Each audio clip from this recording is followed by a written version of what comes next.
Bonjour à toutes et bonjour à tous. Je vous remercie pour le bel accueil que vous m'avez fait avec ma première vidéo. Alors ça m'a donné plein de bonnes idées pour continuer et plein de force pour continuer ce défi que je trouve toujours aussi complexe. Alors aujourd'hui, j'aimerais vous parler et vous donner quelques astuces pour limiter les crises des enfants, voire même les éviter.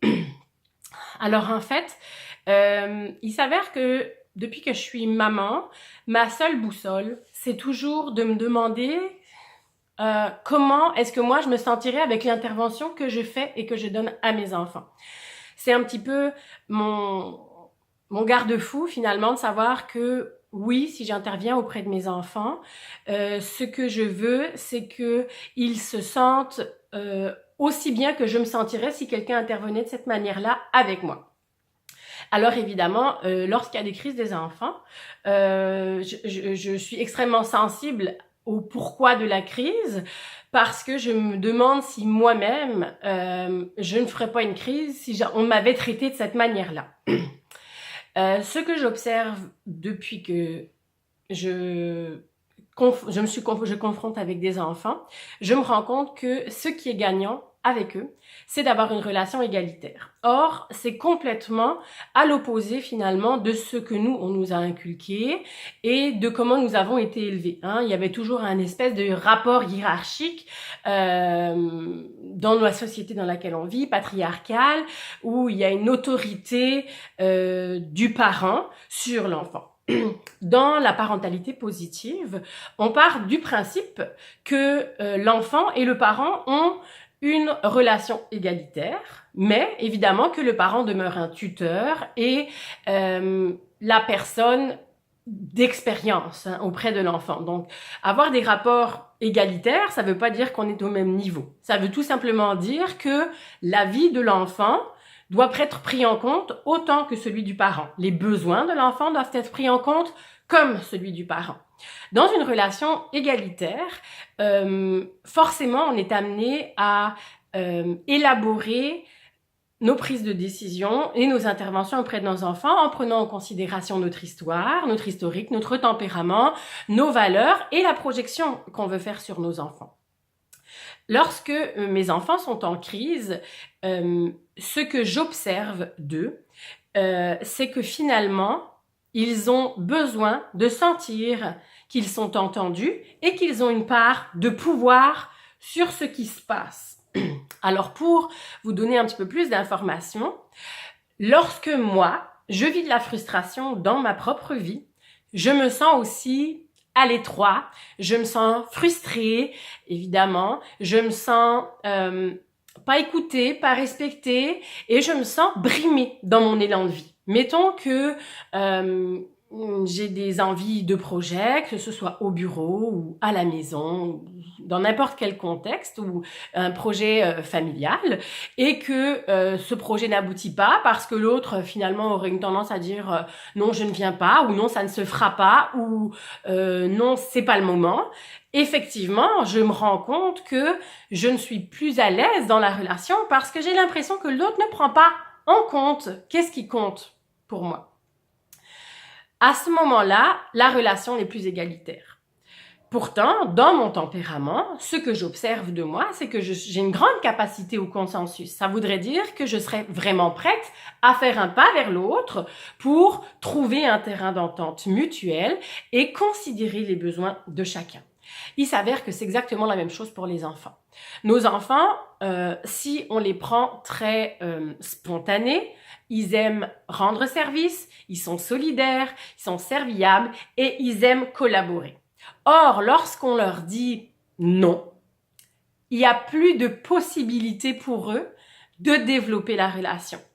Un non, c'est couper mon élan, c'est couper ma spontanéité, c'est couper vers où j'allais. Je vais vous donner 3 exemples assez simples que vous pourrez vous-même observer et mettre en pratique dès aujourd'hui. Ce sont des exemples qu'on observe dans la vie de tous les jours. Mettons qu'on va au parc et qu'il est temps de rentrer. À ce moment-là, évidemment, on va dire, il reste un dernier tour de glissade, de toboggan pour les Français, et on rentre à la maison. Le parent, lui, il se dit un dernier tour et on s'en va. Parce que on lui a inculqué que c'était important de rester ferme par rapport à ses attentes. On lui a dit que c'était important que l'enfant comprenne que quand c'est terminé, c'est terminé. Nous avons eu, je pense, l'idée erronée qu'il fallait frustrer les enfants parce que nous, on a été frustrés évidemment, mais qu'on doit frustrer les enfants parce que la vie est frustrante. Or, la vie est tellement frustrante de toute façon que c'est pas nécessaire de rajouter des frustrations supplémentaires. Donc, quand on dit, OK, maintenant il y a un dernier tour de glissade et on rentre à la maison, souvent les parents ont tendance à vraiment prendre l'enfant physiquement à la fin de la glissade, voire du chantage en disant, ben, si on rentre pas, on reviendra pas au parc. J'ai déjà été coupable de cette technique, moi aussi, dans des grands moments de fatigue, de dire, ben là, je t'en donne déjà beaucoup, et puis ben maintenant, moi, je veux rentrer, et t'es jamais content. Alors là, je vais vous donner tout simplement une gamme de possibilités avant de vous rendre à cette étape-là, qui est une étape de relation non égalitaire, puisque chantage, rapport de force. Quand on en a assez d'être au parc, c'est important de le dire aux enfants avant que la coupe soit pleine. Ça veut dire que quand on est encore bien, mais qu'on sait qu'il faut s'en aller, se donner ce laps de temps nécessaire de 5 à 10 minutes pour laisser l'enfant intégrer ce qui s'en vient. Puisque je vous en ai parlé dans la dernière vidéo, l'espace transitionnel entre les activités est finalement un espace qui est anxiogène. Il faut préparer l'enfant à la prochaine activité. Donc, je crois sincèrement que lorsqu'on est en négociation avec l'enfant, il faut aussi nous accepter de laisser un petit peu de flexibilité à nos consignes. La consigne demeure la même. On se dirige vers la maison, on rentre, il est temps d'aller préparer le repas, faire les devoirs ou n'importe quoi, mais cette flexibilité-là, ce petit temps d'espace où l'enfant peut reprendre son pouvoir d'action, va lui permettre de diminuer la crise, voire de l'éviter, parce qu'il a l'impression aussi d'être acteur de ce qui se passe. Il a l'impression d'être lui aussi concerné par la décision prise. Donc, quand on dit à l'enfant, il reste un dernier tour de glissade, s'il y en a 4 ou 5, ces 4 ou 5-là permettent à l'enfant d'intégrer vers quoi on s'en va, de se défaire de l'objet de convoitise. Parce que c'est un objet de convoitise. Quand on part, comme par hasard, il y a tout à faire au parc. Donc, juste de le laisser intégrer, qu'on va s'en aller, mais qu'on va revenir, qu'on va s'en aller et qu'on a d'autres choses intéressantes à faire. Et nous, surtout, de nous permettre d'avoir ce temps, ce laps de temps où on n'est pas déjà complètement acculé par la fatigue et l'exaspération, en se disant, là maintenant on y va, c'est assez. Parce que au final, si on s'y prend 5 minutes d'avance, 5 minutes c'est très long dans la vie d'un enfant et pour nous ça fait une petite différence. Je vous donne un autre exemple. Les exemples des bonbons. La semaine dernière, j'avais acheté un paquet de bonbons que j'ai laissé dans la voiture. Je pars à l'épicerie avec mon petit garçon, puis je décide de lui donner 2 petits bonbons. Évidemment, il est super heureux parce que c'est pas une situation qui arrive fréquemment. Les bonbons, il les trouve bons. Et là, je vois que vraiment, il en veut encore. Puis moi, dans ma tête, je savais très bien que quand je lui donnais 2 bonbons, au fond, je pensais lui en donner 3 ou 4. Parce que c'est ce qu'on appelle à ce moment-là le consensus.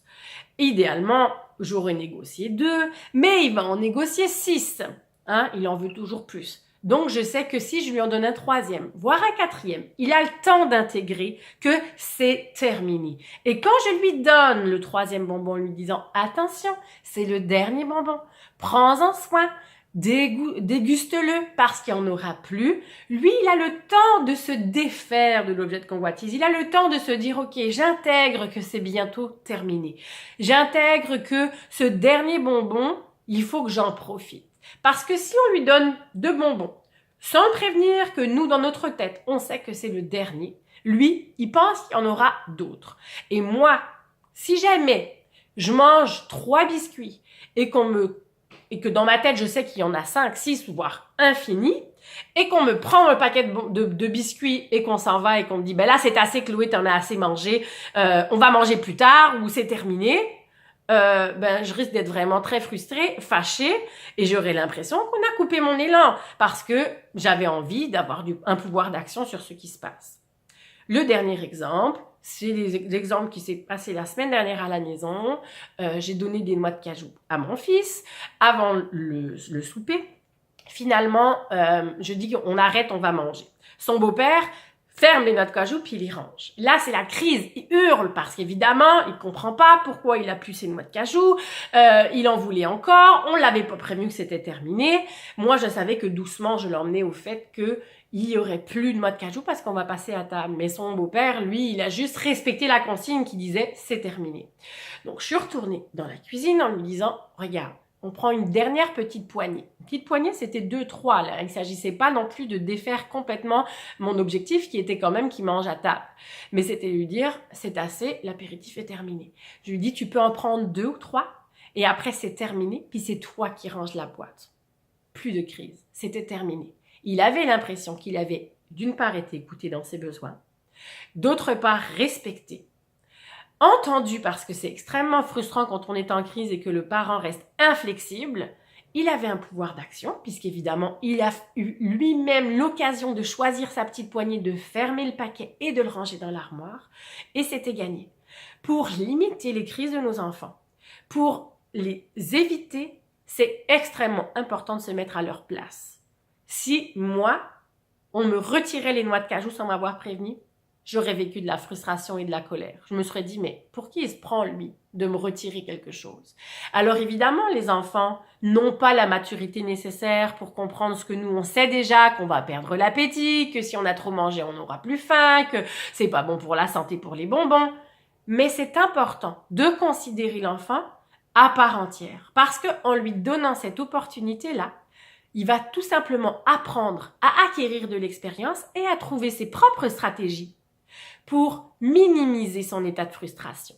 Parce que la frustration, c'est agréable à aucun âge. Je ne connais personne qui aime ça, être frustré.